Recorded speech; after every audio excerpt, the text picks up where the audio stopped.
You know, middle children aren't the only ones who sometimes get overlooked. Middle patriarchs can suffer the same fate, but this one continued the unbroken lineage that eventually led to Jesus Christ. No wonder he laughs. Today, I want to introduce you to Isaac.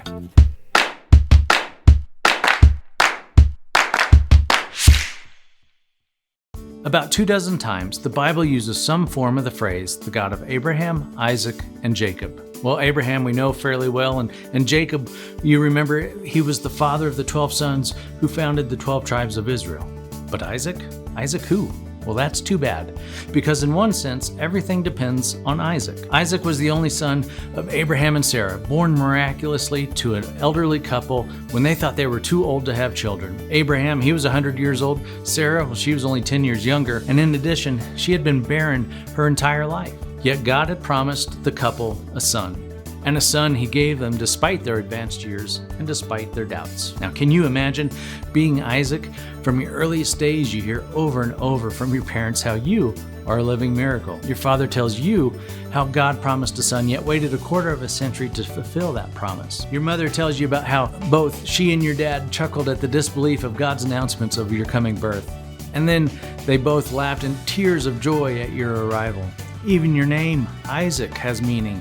He laughs. Then after all of that, one day your aged father tells you to get prepared to go on a trip. You're going to a sacred place to make a sacrifice, he says. You notice that he seems especially troubled on this 3-day journey, however, yet you mark it down as fatigue from the journey, or just maybe it's your imagination.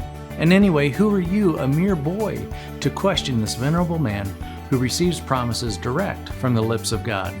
Still, it bothers you, though, that he's not brought an animal to sacrifice. And so you ask him about it, and he replies, God will provide a sheep for the burnt offering, my son. And then he remains silent.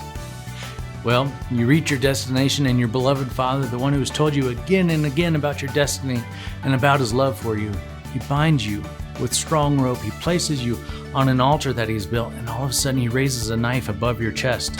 Your eyes and your heart fill with fear, but all of a sudden that terror changes to a tidal wave of relief when an unseen voice calls from heaven and says, don't lay a hand on that boy. Whatever you do, do not hurt him in any way. For now I know that you truly fear God. You have withheld from me even your son, your only son. Well, Isaac, we know, of course, he went on and lived to be 180 years old, and he fathered Jacob, thus continuing the unbroken lineage that eventually led to Jesus Christ. And because of Christ, the Apostle Paul can say to us in Galatians 4:28, and you, dear brothers and sisters, you are the children of the promise, just like Isaac. So with this kind of heritage, it probably wouldn't bother Isaac too much that we sometimes forget his story, and it would take a lot more than that to bother the son of promise, whose name means he laughs. When God promises, he delivers. Isaac.